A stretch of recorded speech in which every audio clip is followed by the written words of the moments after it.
नफरती पत्रकार जो दिन रात प्राइम टाइम में जहर परोसते रहते हैं, देश को बांटने की कोशिश करते रहते हैं, आज वो नफरत की बात कर रहे हैं, वो नफरत की दुहाई दे रहे हैं।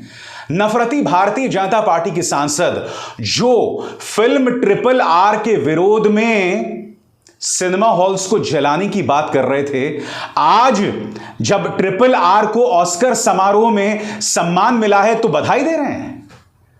प्रधानमंत्री ने भी खूब कहा था ना, हिपोक्रेसी की भी सीमा होती है। हां, हिपोक्रेसी की भी सीमा होती है। मुद्दा क्या है मैं आपको बताता हूं दोस्तों। सबसे पहले तिहाड़ जेल में करीब 21 दिन बिता चुके इस पत्रकार ने कुछ दिनों पहले यह वीडियो चलाया था और विपक्ष को ताना दिया था। इसी वीडियो का हवाला ट्विटर पर कुछ लोगों ने दिया और उस पर प्रहार बोला था। सबसे पहले मैं चाहूंगा आप इस वीडियो को देखिए।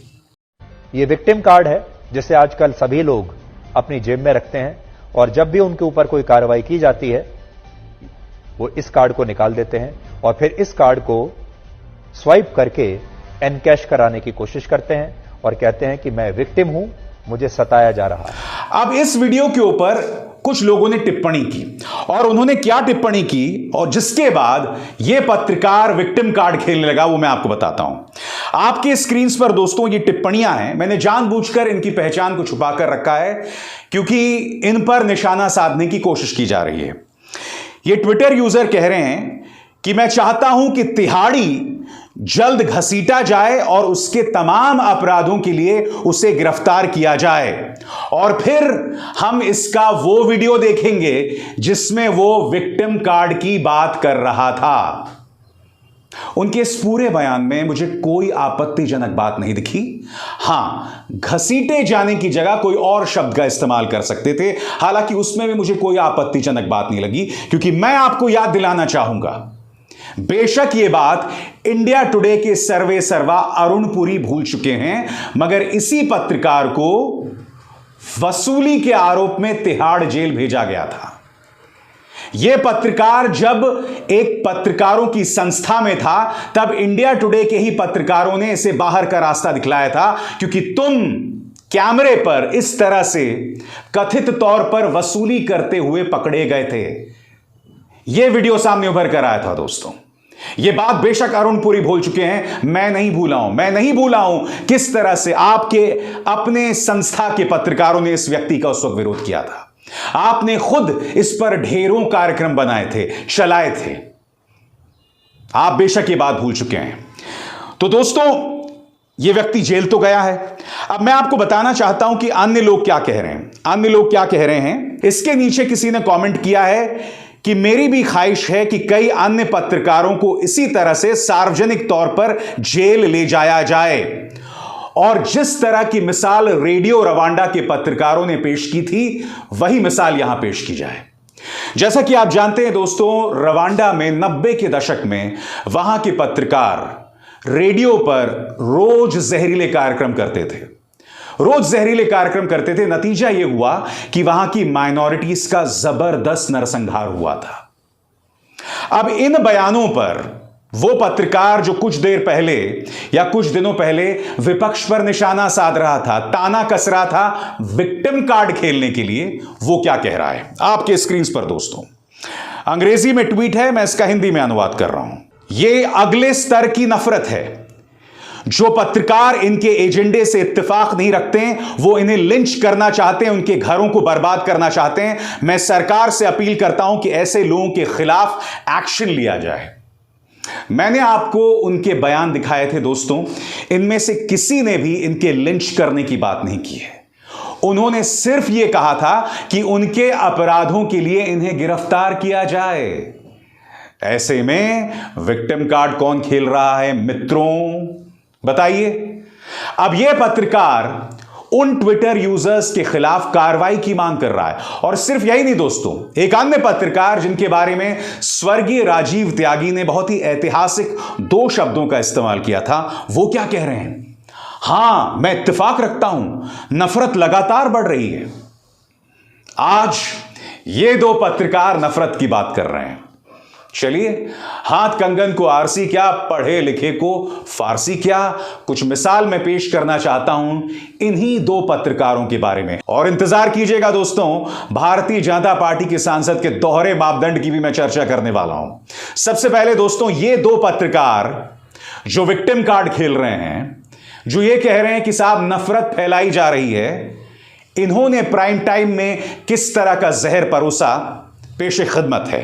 भारतीय फिल्मों में पाकिस्तानी प्रेम, यानी कि फिल्म इंडस्ट्री को इस तरह से बदनाम करना। अकबर और सम्राट अशोक में ग्रेट कौन? यह व्यक्ति मानसिक तौर पर इस कदर दिवालियापन है इसमें कि यह अकबर और सम्राट अशोक में भी खाई पैदा कर रहा है। आगे देखिए दोस्तों, पाकिस्तान की जीत पर भारत में पटाखे फूटे। आगे देखिए साहब, कश्मीरी मुसलमान हिंदुओं के लिए आवाज उठाएंगे। जिन कश्मीरी मुसलमानों पर आतंकवादियों ने अपनी गोलियों से निशाना साधा, क्या कभी तुमने उनके बारे में आवाज बुलंद की है? चलिए भूल जाइए कश्मीरी मुसलमान न सही, पिछले करीब 250 दिनों से कश्मीरी पंडित प्रदर्शन कर रहे हैं जम्मू में।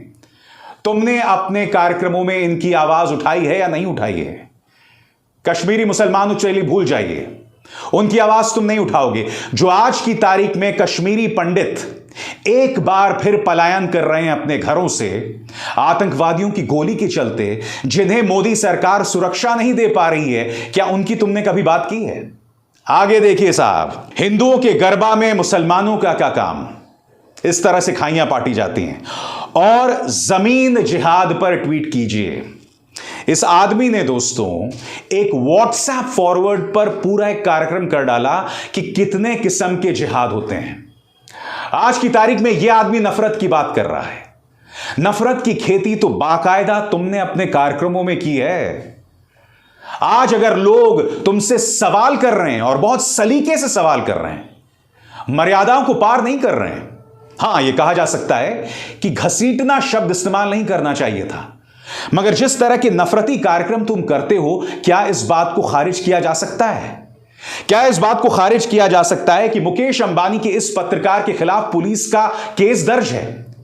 क्या इस बात को खारिज किया जा सकता है कि रिपब्लिक के इस संपादक को करीब 1 हफ्ते तक जेल में रखा गया था? और सबसे बड़ी बात, क्या तुम अपनी हकीकत खारिज कर सकते हो कि तुम्हें लोग तिहाड़ शिरोमणि क्यों कहते हैं?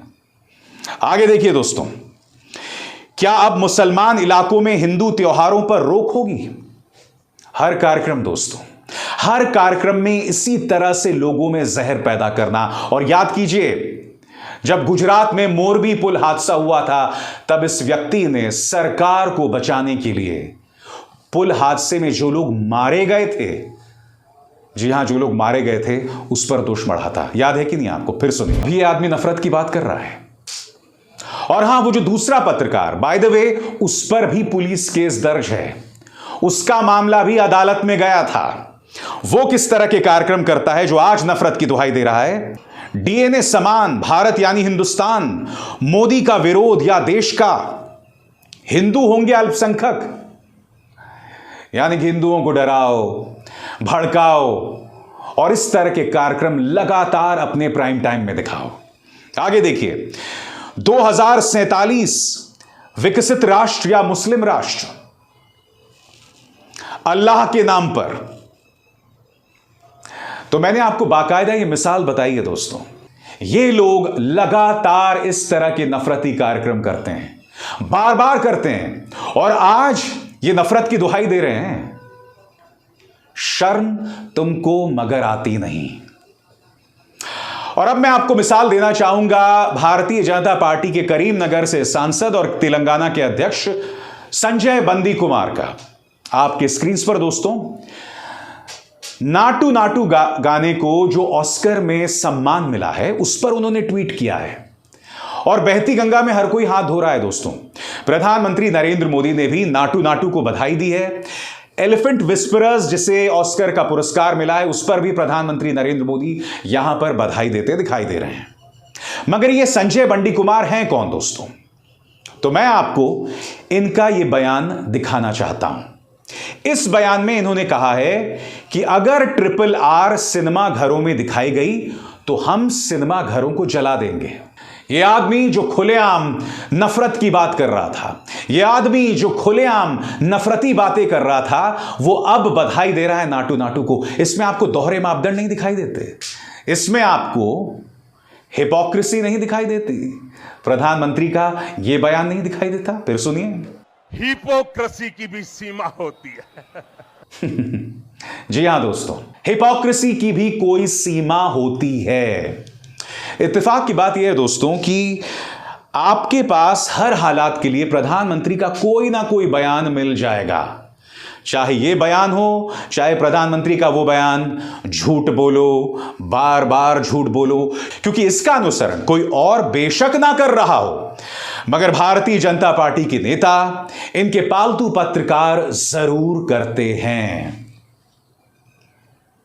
दोस्तों, आज जो मैंने आपको तीनों लोगों की मिसाल दी है ना, वो दोहरे मापदंड की मिसाल नहीं है, वो अपने आप में एक बहुत ही खतरनाक सोच है। आज की तारीख में जो पत्रकार लगातार नफरत फैलाते हैं, जो पत्रकार मोदी सरकार से सवाल करने वालों पर हमला बोलते हैं, याद कीजिए दोस्तों, जब इंटरेस्ट बढ़ गया था, रिजर्व बैंक ने रेपो रेट्स बढ़ा दिए थे, जब आपकी ईएमआई महंगी हो गई थी, जब बैंक से लोन लेना महंगा हो गया था, तब इसी पत्रकार ने बाकायदा एक शो किया था कि एक जमाने में लोग तो इंटरेस्ट लेते ही नहीं थे, लोन लेते ही नहीं थे। यानी कि सरकार को बचाने के लिए आम लोगों पर हमला करो, और आज की तारीख में ये लोग नफरत की बात कर रहे हैं। अरे समाज के अंदर नफरत फैलाने का काम किसी और ने नहीं, तुम लोगों ने किया है, और देश उसका खमियाजा लगातार भुगत रहा है। हकीकत यह है और कुछ और नहीं। अभिसार शर्मा को दीजिए इजाजत। नमस्कार। स्वतंत्र और आजाद पत्रकारिता का समर्थन कीजिए, सच में मेरा साथी बनिए। बहुत आसान है दोस्तों, इस ज्वाइन बटन को दबाइए और आपके सामने आएंगे ये 3 विकल्प, इनमें से एक चुनिए और सच के इस सफर में मेरा साथी बनिए।